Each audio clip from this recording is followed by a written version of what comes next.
Hi, my name is Mugdha Pradhan. I am a functional nutritionist and the founder of I Thrive, and you're watching me on FitTak. Today, I am answering the question: is dairy good or bad for me? Right. So, what's happened in recent times? There's been a trend to kind of point out or call out dairy and say that dairy is really bad for you.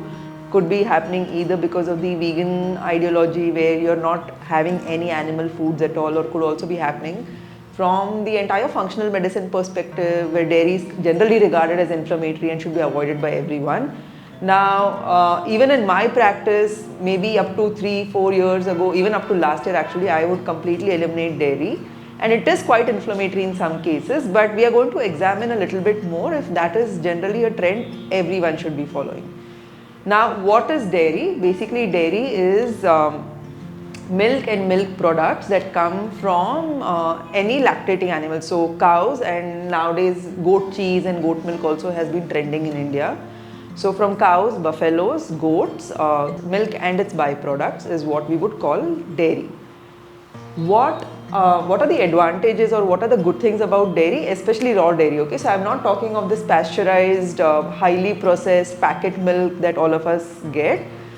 I'm speaking of absolute raw dairy, as natural as possible. So if you have someone, maybe a dairy farmer next to you who can like really immediately give milk, I have access to that.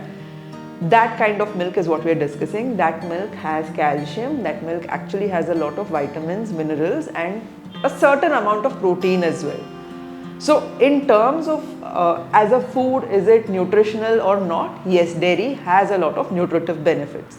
But what happens is sometimes we could lack the enzyme called as lactase, which is what is required to digest the dairy sugar called lactose.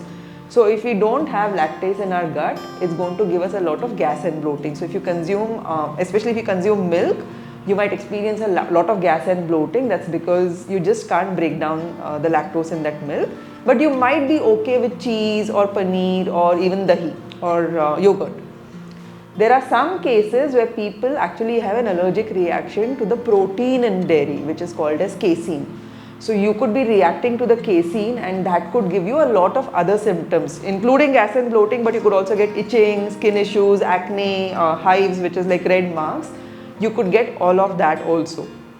So it really depends on what is really happening between your body and dairy at a bio-individual level before we can say is dairy good or bad for you. In some cases, we've seen people who have a really imbalanced gut microbiome, right? It's called gut dysbiosis. So if they have too much of a fungal load, or if they have too many of the pathogens like the bad bacteria like streptococcus and staphylococcus, their ability to digest and tolerate dairy actually comes down. And after that dysfunction is fixed, which happened in my own case, after I fixed my candida and fungal infection, I'm actually able to consume dairy without any side effects. So there could be an underlying dysfunction which could make you more sensitive to dairy. The only condition I would advise a blanket ban on dairy until the condition gets fixed is when there are autoimmune conditions. Okay, so if you have an autoimmune condition, could be either autoimmune thyroid issue, or you could have an autoimmune skin issue like psoriasis, or you could have any other autoimmune digestive issue, or even something like rheumatoid arthritis. In autoimmune conditions, dairy can trigger more inflammation because of something called as molecular mimicry. So some of the dairy molecules, especially because autoimmune conditions often happen along with leaky gut, so some of the dairy proteins might trigger an antibody flare-up if you already have an autoimmune condition going on.